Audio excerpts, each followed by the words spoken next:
Jangan lupa subscribe channel YouTube TVRI Bengkulu, like, komen, dan nyalakan notifikasinya.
Oke, baik. Terima kasih kepada Berendo Band karena sudah menghantarkan perjumpaan kita pada hari ini. Dan halo pemirsa TVRI Bengkulu, apa kabar? Semoga selalu dalam keadaan sehat dan tentunya tetap semangat menjalankan aktivitas pada hari ini. Senang sekali rasanya saya Helda Amelia kembali menjumpai Anda dan akan menemani Anda dalam 1 jam ke depan di Berendo.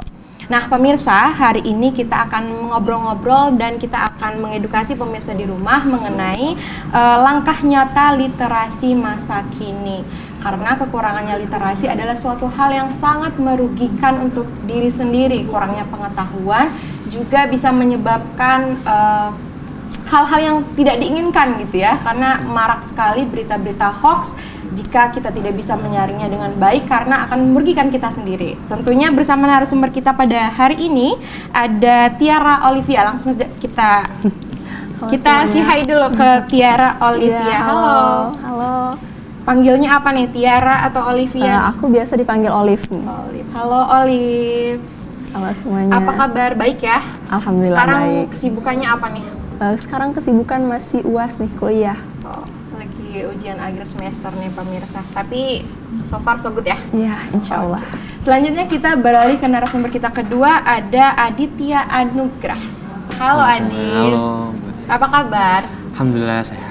Sekarang lagi sibuk apa, Dit? Biasa sama kayak Olive, kita juga lagi kuliah, lagi UAS.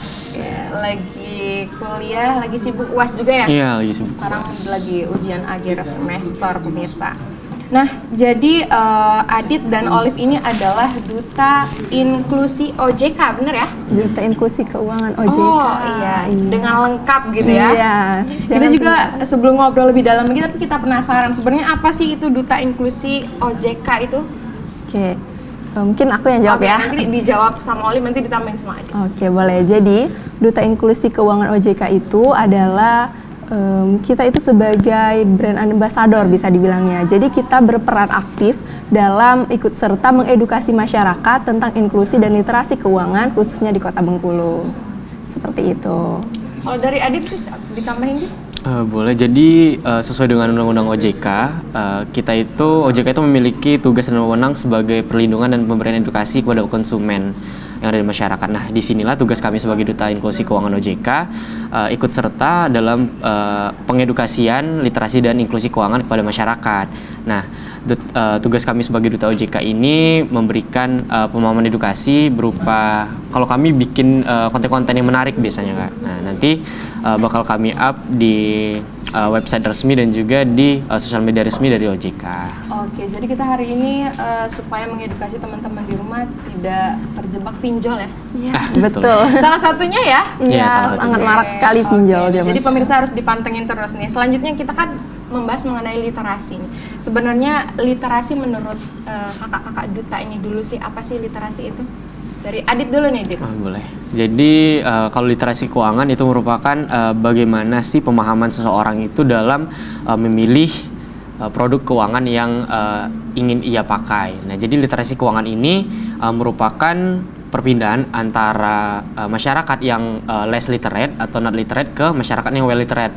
Artinya mereka yang kurang memiliki pengetahuan akan produk jasa keuangan menjadi individu yang lebih memahami apa sih keuntungan dan risikonya ketika kita memilih produk layanan jasa keuangan yang ini, seperti itu. Untuk menambah pengetahuan gitu ya, Dit ya. Betul. Kalau dari Olive sendiri? Ya, sama aja sih sama kayak Adik tadi. Jadi kalau dibilang literasi keuangan itu bagaimana cara kita cerdas mengelola keuangan kita nih, bagaimana kita mengelola pemasukan, pengeluaran, dan memanfaatkan media-media digital yang ada saat ini untuk menunjang keuangan kita. Berarti literasi satu dan literasi lainnya berkaitan ya? Iya. Literasi keuangan, literasi Literasi digital, digital, kan iya. banyak ya literasi ya, macamnya Ya, betul literasi. sekali.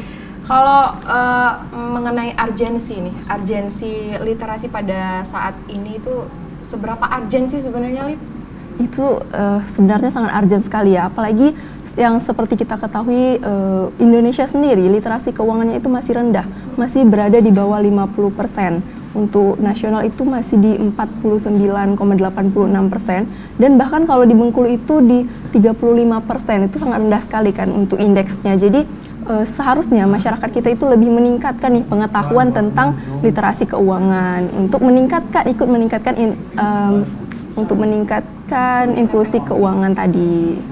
Menurut Adit tuh gimana, Adit? Urgensi, seberapa urgensi sebenarnya literasi ini, apalagi literasi keuangan gitu? Mungkin seperti kita ketahui banyak kasus-kasus maraknya penipuan atau masyarakat yang terjerat kasus pinjaman online salah satunya. Betul. Nah, disinilah fungsi penting dari literasi. Dengan kita mengetahui bagaimana literasi keuangan, kita bisa mencegah atau bisa meminimalisir setidaknya diri kita sendiri dulu untuk dapat mengetahui, produk layanan jasa keuangan yang ini sepertinya tidak resmi, produk jasa yang ini sepertinya resmi. Nah, disinilah fungsi literasi keuangan berlaku. Ketika kita sudah menguasai pemahaman bagaimana cara kita memilih dan memilah produk jasa keuangan, kita sesuai dengan tujuan dari inklusi keuangan, kita bisa meningkatkan taraf kesejahteraan diri kita sendiri.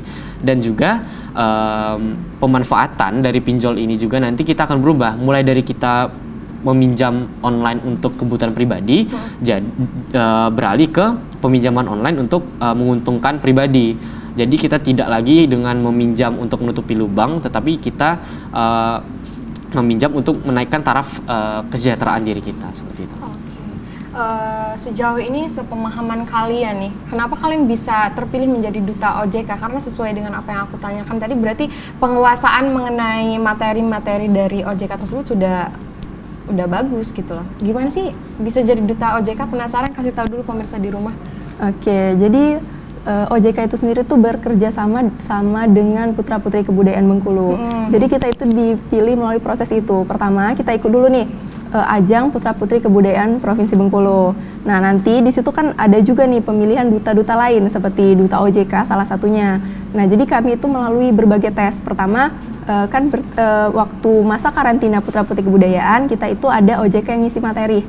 Nah, di situ kita itu harus berperan aktif nih, kita harus bertanya atau kita menjawab pertanyaan dari dari pihak OJK itu.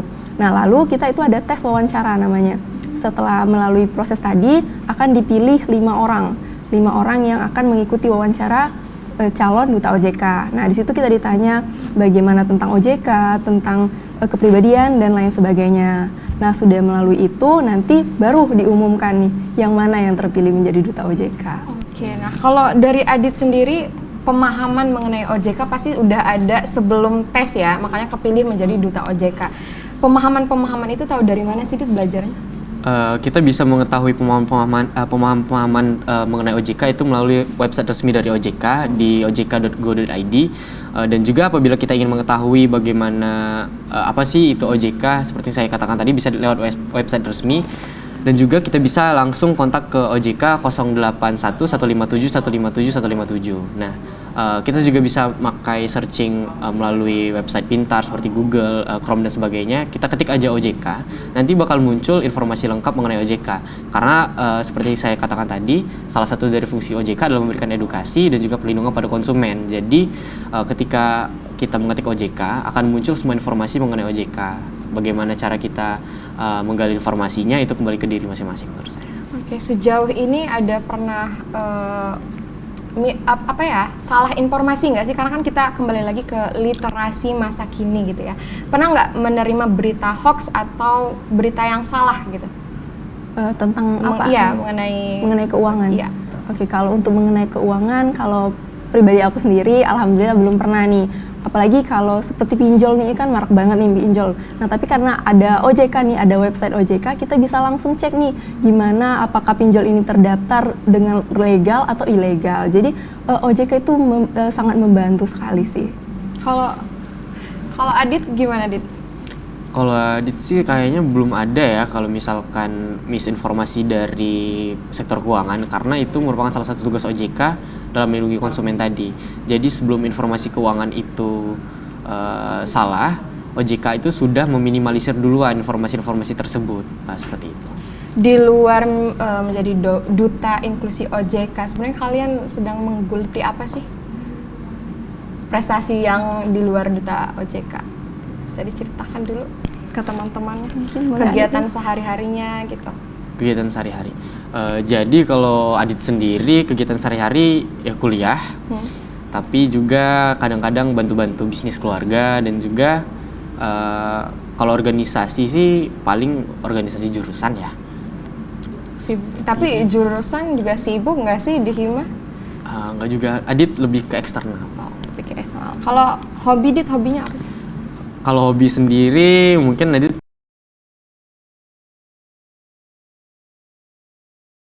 biasanya main badminton ya, karena nggak tahu ya, suka aja dari dulu. Dari badminton ke dunia pageant itu gimana sih perasaannya? Kan lumayan agak jauh ya, lumayan agak jauh sih. Kalau Adit sendiri emang hobi ikut turnamen-turnamen atau olimpiade-olimpiade. Dulu waktu SD itu biasanya ngikut olimpiade sains di UGM, alhamdulillah dapat grade A, itu udah masuk grade kategori 3. Nah, mulai dari situ kayak mulai senang nih ikut kompetisi-kompetisi. Habis itu SMA masuk ke dunia debat. Debat juga alhamdulillah dapat place di provinsi kan. Cuman masih kurang lah kalau pengen berangkat nasional. Nah, 2019 dapat kepercayaan mewakili kota Bengkulu, gabung ke provinsi buat berangkat ke NTB, buat pertukaran budaya dengan masyarakat NTB. Nah, habis itu juga Adit tuh mulai senang nih kayak ikut-ikut, kayaknya seru ya, kayak misalkan harus kompetisi sama orang, karena itu mendorong diri lebih buat upgrade gitu kan. Dan juga sebagai ajang pembuktian diri aja kalau misalkan sebenarnya saya itu bisa. Kalau untuk dunia pageant sendiri baru kali ini sih sebenarnya. Karena kan dulu umur 17 juga diajak tuh, tapi belum minat, kayak ngapain sih. Tapi ternyata makin kesini makin sadar kalau peningkatan value diri itu penting. Dan akhirnya kayak udah Adit pengen ikut Putra Putri Kebudayaan Bengkulu, dan alhamdulillah diberi amanat untuk mengalungi 2 gelar gitu. Kalau tantangan perpindahan antara hobi dengan apa yang disukai itu gimana, Dit? Tapi kita tahan dulu. Oh, siap. Kita tahan dulu ya pemirsa, pasti penasaran kan gimana kelanjutan obrolan-obrolan kita bersama Duta Inklusi